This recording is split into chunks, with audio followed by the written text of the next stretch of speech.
Stuff you haven't seen before. Why don't you run down the strengths and weaknesses of the Republican Party as you see them? Well, obviously the strength is their ability to turn mistruth into something people would believe. That is a tremendous advantage when you're running for office. The way they can turn anything into a wash, like they're doing now with Kerry's military record. I mean, Bush has a pretty indefensible military record, especially for someone who's running as a war president.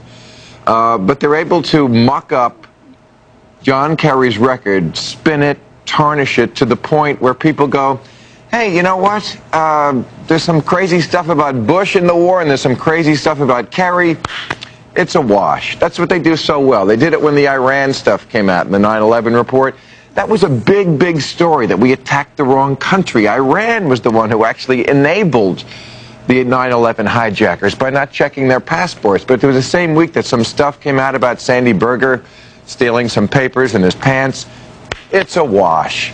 That's what they do well. But don't you see the same kind of, to be fair, because you're a libertarian, don't you see the same kind of smear tactics being used by the left? Come on, the Soros websites have for a year, smeared every guy and gal with whom they disagree. And I'm one of them, so I know what I'm talking about here. Isn't the tactic mud, and we're just going to fling it as much as we can, Michael Moore, Stuart Smalley, whoever it is, fling in the mud, hope it sticks? You refuse to actually even use his name, Al Franken. He's Stuart Smalley. He is indeed. Well, you know what? No, I don't think so. I think the Republicans are better at it. That's why they win. I honestly don't believe that the majority of the country is in line with the philosophy, certainly the hard right philosophy of this administration. And yet they win election after election because they're better at selling the product. Because a bad product, well apologized for, as we all know, is better than a product that more people would actually like to use. Well, but I think there's a lot of people that are frightened of the progressive philosophy. They don't want major changes in the country. They like the country.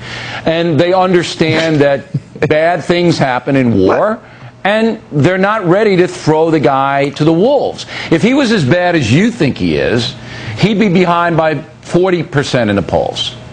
He'd have 10. That's not true. Jimmy Carter in 1980 was playing one of the worst hands a president could ever play. There was the misery index, inflation, unemployment, all in double digits, the hostages in Iran. It had not been a successful presidency, and still he was neck and neck with Ronald Reagan until the last week. People, I agree with you, are conservative when they get in that voting booth. They just don't want to throw out the incumbent. But come on, President Bush is not playing a very strong hand himself, and I have never seen a president who depends more on the intellectual sluggishness of the American people. If the people really followed what he was doing, if they really knew what was going on in this country, I do think he would be 40 points behind. But I know what's going on in this country, and I'm still an undecided voter. I know exactly what's going on, and I'm not a partisan. Really? And it doesn't bother... Go ahead. You don't think that this president has, in every possible way, sold out the interests of the common man for his friends in big business? No, I don't. Just on the... I think that's really way oversimplifying the situation, and I think the guy has spent a lot of money to try to improve education. I see the numbers. I know what he wants to spend. I don't see him as some kind of corporate tool. I will concede that his base is the establishment and are the business people, and that he does play to that crowd. I'll concede that. But I don't think he's some kind of corrupt midget like you do. Well, I guess we'll disagree on that. Look, you know as well as I do that all of these politicians are self-serving. Most of them are looking out for themselves.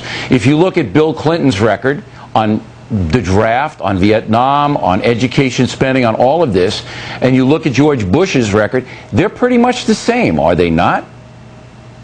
No. I don't think Bill Clinton really ever lied about anything important. We all know what he did lie about, but I don't recall anything that was substantive that he told me a lie that I was like, wow, he really did a turnaround on that when he campaigned on this and he became that. What I'm trying to say to you, and I think you know this to be true, is all of these guys come from the same cloth. They're going to do what they have to do to retain their power. You know that. Yes, but you're right. But again, if you want to take the Clinton example against the Bush example, Bill Clinton didn't deplete the entire Treasury in an effort to get reelected. He left us with a surplus. George Bush, who has used not just the money that he raises to buy television ads to get reelected, but has used really the entire U.S. Treasury to get reelected. Because he's fighting a war on terrorism. That's an enormous cost. Are you kidding? That's not what the cost is. That is a fraction of the cost of what he has spent to get reelected. I'm talking about farm subsidies. I'm talking about pork barrel spending. I'm talking about raising discretionary income 25%. I'm talking about that giant Medicare entitlement program that nobody needed in this country. He has bought off every little constituency he can find in an effort to get that second term his father never got. Listen, you sound like a conservative, because the conservatives don't like his big spending ways either. Again, I'm not here to do, all I'm here to do is provide perspective to you, Bill Maher, who need it desperately, because you seem to be taking the side of the Democrats when I'm telling you there's very little difference between them. There's no difference between Kerry and Bush on Iraq. There's no difference at all. There's no difference between Kerry and Bush on education spending, on prescription drug spending. There's no difference at all. They're the same guy.